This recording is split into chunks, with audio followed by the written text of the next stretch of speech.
Om Sai Ram. Shri Sai Satcharitra. Chapter 7. Wonderful Incarnation. Behavior of Sai Baba. His yogic practices. His all pervasiveness and mercy. Leper devotee service. Master Kaparde's plague case. Going to Pandharpur. Wonderful Incarnation. Sai Baba knew all yogic practices. He was well versed in the six processes, including dhauti, stomach cleansing by a moistened piece of linen 3 inches in breadth and 22.5 inches in length, Khanda Yog, that is, separating his limbs and joining them again, and Samadhi, etc. If you thought that he was a Hindu, he looked like a Yavan. If you thought him to be a Yavan, he looked like a pious Hindu. No one definitely knew whether he was a Hindu or a Mohammedan. He celebrated the Hindu festival of Ram Navami with all due formalities and at the same time permitted the sandal procession of the Mohammedans.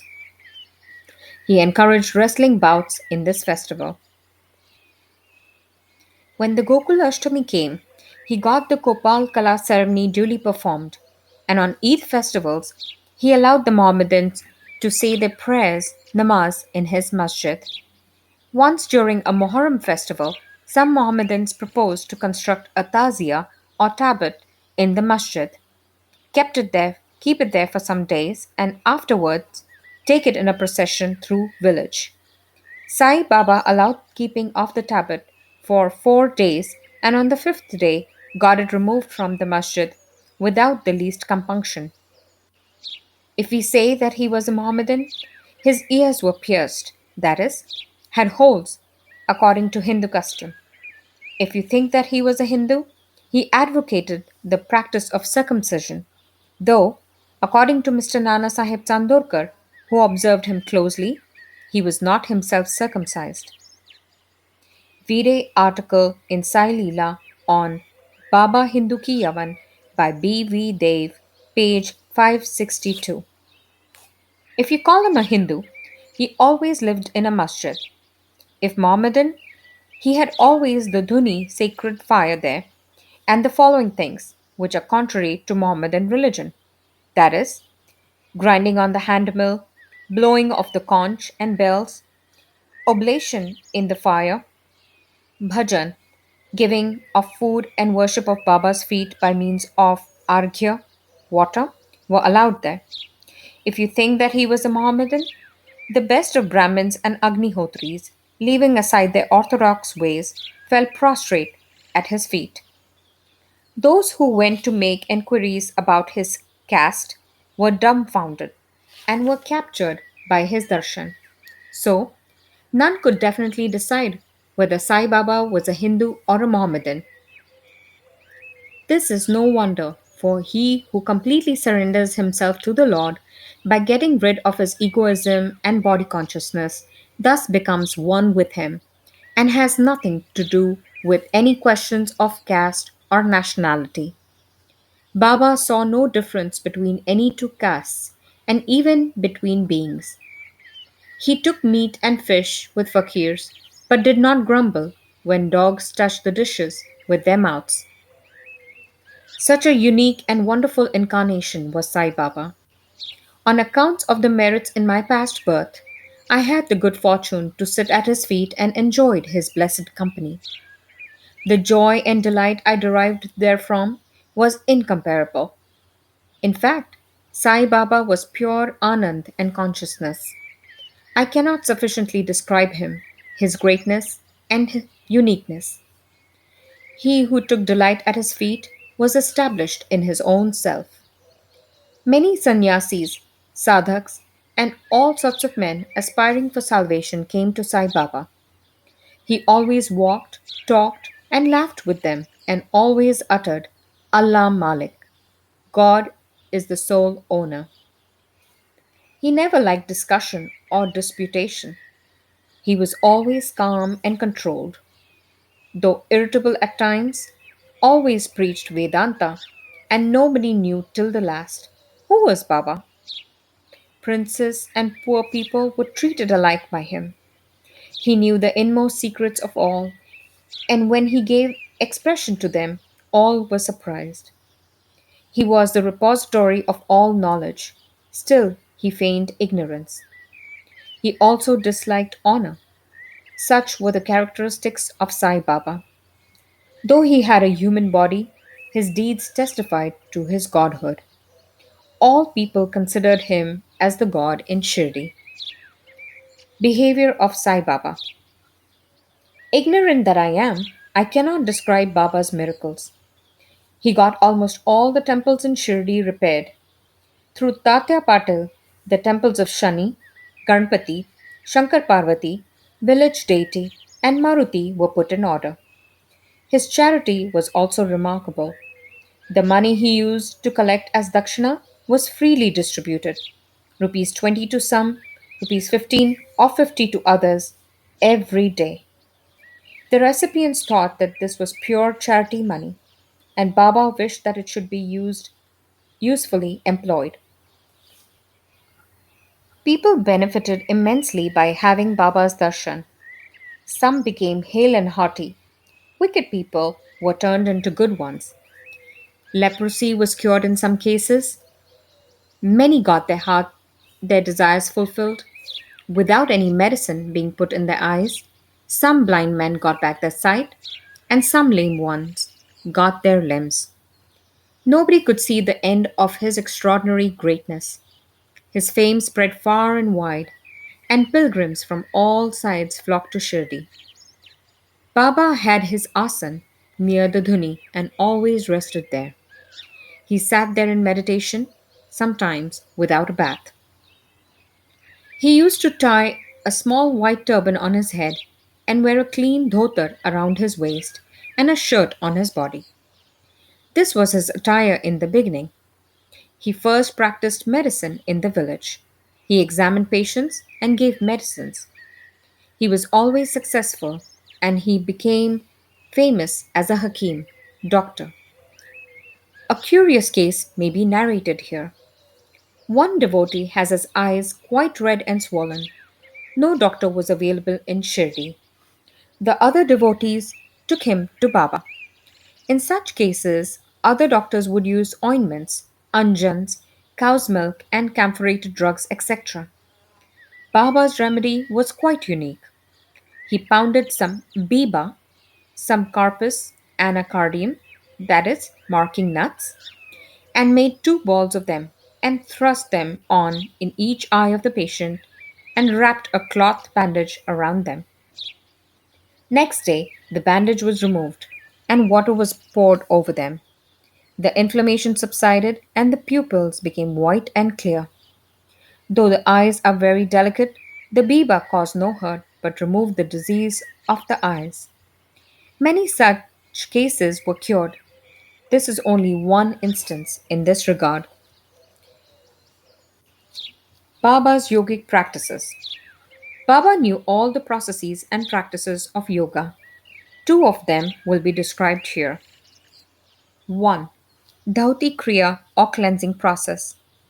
Every third day, Baba went to the well near Banyan Tree, at a considerable distance from the masjid, washed his mouth, and had a bath.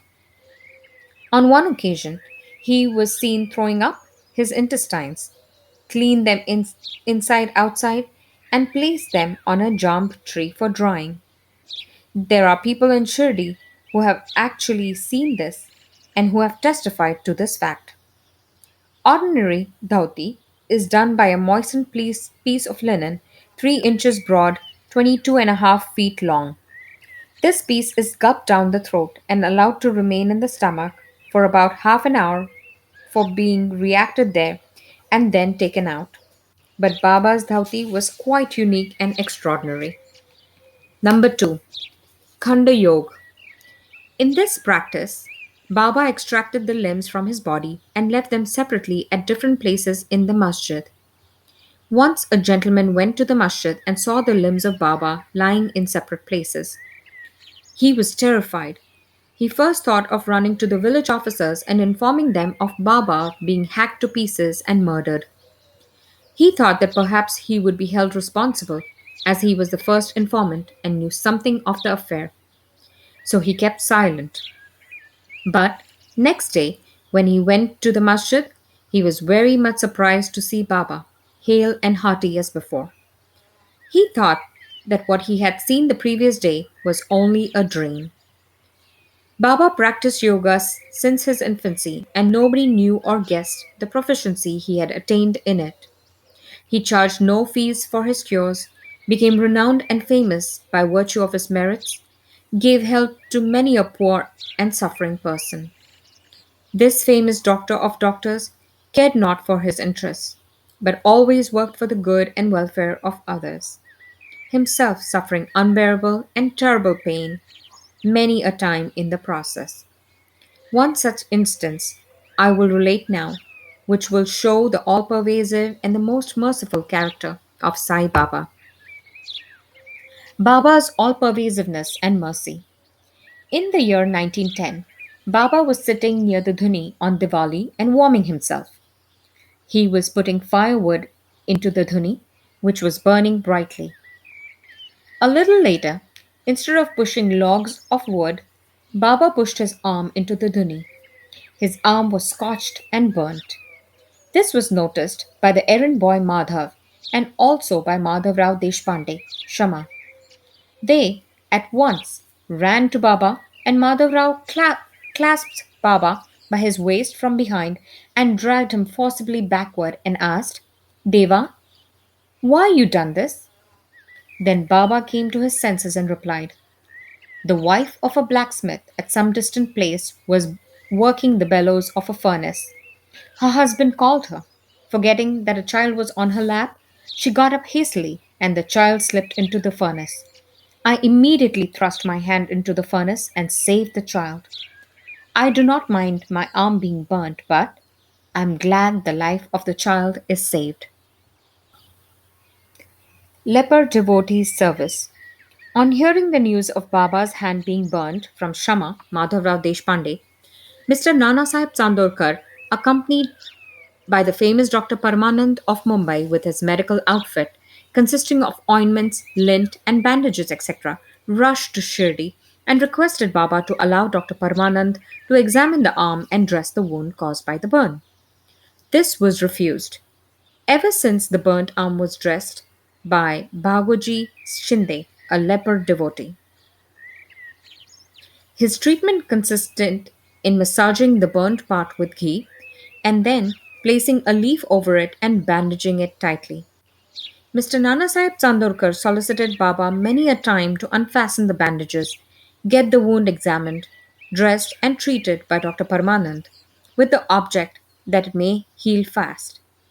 Dr. Parmanand himself made similar requests, but Baba postponed it by saying that Allah was his doctor and did not allow his arm to be examined. Dr. Parmanand's medicines were not exposed to the air of Shirdi and they remained intact. But he had the good fortune of getting a darshan of Baba. Bhagoji was allowed to treat the hand daily. After some days, the arm healed and all were happy.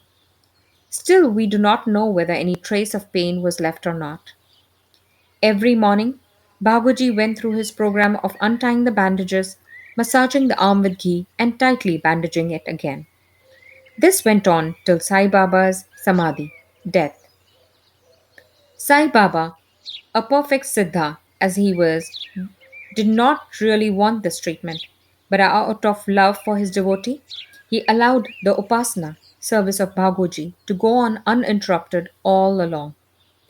When Baba started for Lendi, Bhagoji held an umbrella over him and accompanied him. Every morning, when Baba sat near the post close to the dhuni, Bhagoji was present and started his service. Bhagoji was a sinner in his past birth. He was suffering from leprosy.